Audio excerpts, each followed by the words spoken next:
The honourable member for Calgary Rocky Ridge. Well, thank you, Mr. Speaker. Well, this government, Mr. Speaker, likes to boast about supposedly unprecedented consultation with Canadians. But, Mr. Speaker, exactly who did the Finance Minister consult before changing insured mortgage rules? I can tell you who he did not consult. He did not consult the mortgage or the housing industries. On February 1st, I attended the Standing Committee on Finance to hear witnesses discuss the effects that mortgage rule changes are having on their businesses, their customers, and Canada's many regional housing markets. One point was absolutely clear. None of them had been consulted. Here are some of the things that the Finance Committee heard that the Minister would have heard had he bothered to ask. He could have heard from many witnesses that the new rules will reduce competition, leading to higher interest rates and fewer options for Canadian consumers. He would have heard from Michael Lloyd of DLC Canadian Mortgage Experts that the new rules are, quote, not even effective in Vancouver and Toronto. You're bludgeoning everyone and it's not fixing anything, end quote. He would have heard from Paul Taylor of Mortgage Professionals Canada that, quote, the spin-off impacts of a reduction in purchasing power for the middle class could have the unintended consequence of actually creating the scenario that these policies aim to prevent, a national debt crisis caused by a significant economic decline, end quote. You would have heard from Stephen Smith of First National Financial that the insured mortgage stress test will, quote, reduce the affordability of housing for first-time buyers in the softer markets in the country, the Prairies, Quebec, and Atlantic Canada, and will have minimal effect on the overheated markets in Vancouver and Toronto, end quote.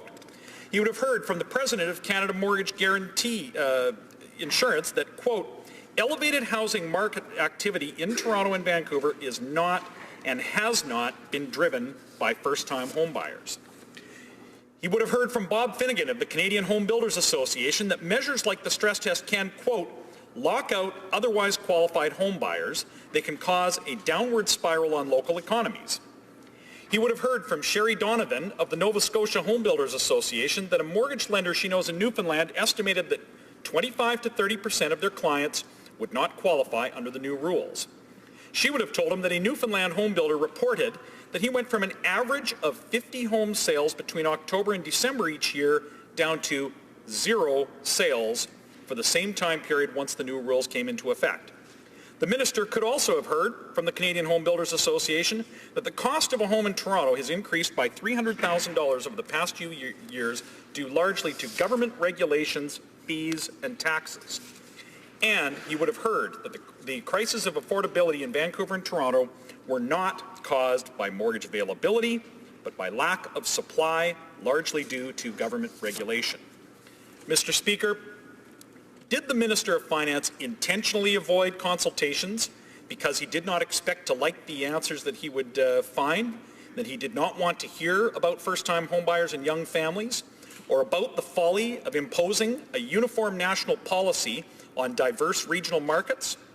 Did he not think that the mortgage and housing industries expected to have a say, given that they were consulted on all 5 of the past mortgage rule changes over the past decade? For a government supposedly devoted to science and evidence, is it not hypocritical for the Minister of Finance to impose changes to the rules on mortgages without asking any outside experts in the field? For a government dithering aimlessly on a host of other issues in the name of consultation, it sure rammed through the mortgage rule changes, running over both the industry and consumers. The question, Mr. Speaker, is why?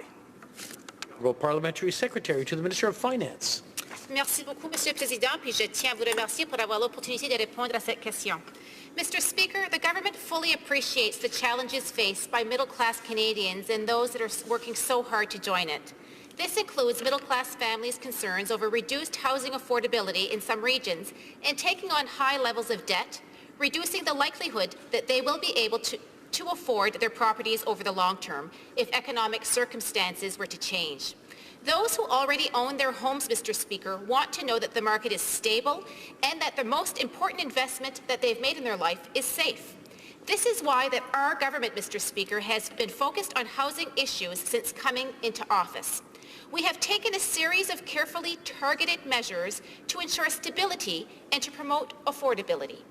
Effective since February 15, 2016, the minimum down payment of a new insured mortgage increased from 5% to 10% for the portion of the house price above $500,000. In October, the government made changes to the mortgage insurance rules and tax measures to help ensure that new home buyers are more resilient and that the principal residence exemption is only claimed in appropriate cases. These measures are focused on addressing the buildup of housing debt across Canada. This includes markets such as Vancouver and Toronto that have seen significant house price increases, but also other areas of the country where buying activity is more modest, but new buyers are highly indebted.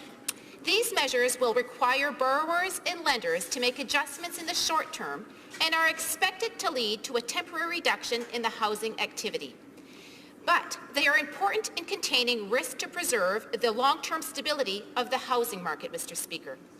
The government is also committed to doing its part to fully understand the range of factors impacting regional housing markets. This is why that in Budget 2016, we provided funding to Statistics Canada to develop a methodology for gathering data on purchases of Canadian housing by foreign home buyers. The Finance Minister also created the Federal, Provincial and Municipal Working Group of officials to review the range of factors affecting regional housing markets. Finally, the government is engaging on housing affordability to support the needs of our most vulnerable population. In Budget 2016, the Government of Canada spent $2.3 billion on affordable housing. It will continue to work closely with the provinces and municipalities on this file. My colleague, the Minister of Families, Children and Social Development, is currently developing a housing strategy.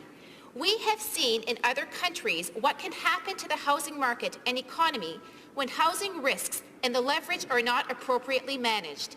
In these situations, it is often middle-class families who suffer the most, Mr. Speaker. It will take time before we can fully assess the impact of all of these measures, and the government is closely monitoring housing and mortgage markets across the country. Measures that ensure a sound and stable housing market and financial security for Canadian families are a part of the government's economic plan, which is based on the notion that when you have an economy that works for the middle class, you have a country that works for everyone. The series of actions that the government has taken over the course of the past year demonstrates our commitment to protecting the long-term financial security for Canadians. Thank you, Mr. Speaker. The honourable member for Calgary, Rocky Ridge. Well, Mr. Speaker, the government is stating that it has that it's concerned about the affordability of housing for Canadians, and yet the measures they have taken have done absolutely nothing to address this issue in the pockets of concern that they've identified in Vancouver and Toronto. This is according to the experts that have testified at the Finance Committee, and are yet taking the dream of home ownership away from a substantial number of would-be first-time home buyers in markets like Calgary, like Victoria, like cities of southern Ontario outside of the GTA, as well as, and especially Atlantic Canada, as was put very forcefully at the Finance Committee by the Nova Scotia Home Builders Association. And Mr. Speaker, this is the same government that is running an absolutely out-of-control deficit, has in this House used low interest rates as a justification for doing so, and is yet lecturing home buyers about the risks of credit. Very much, Mr. Speaker. Investing in a home is the single and largest and most important financial decisions most Canadians will make in their lives. Home ownership is vital to the economic and financial health of Canada and middle-class families. It is vital that we do what we can to ensure that the market is stable and that we provide peace of mind to homeowners all across Canada. The government continues to work collaboratively to address housing affordability and stability issues. We are closely monitoring the impact of recent policy measures and are committed to addressing the overall health and stability of the housing market across Canada, financial systems, and the economy. Thank you very much, Mr. Speaker.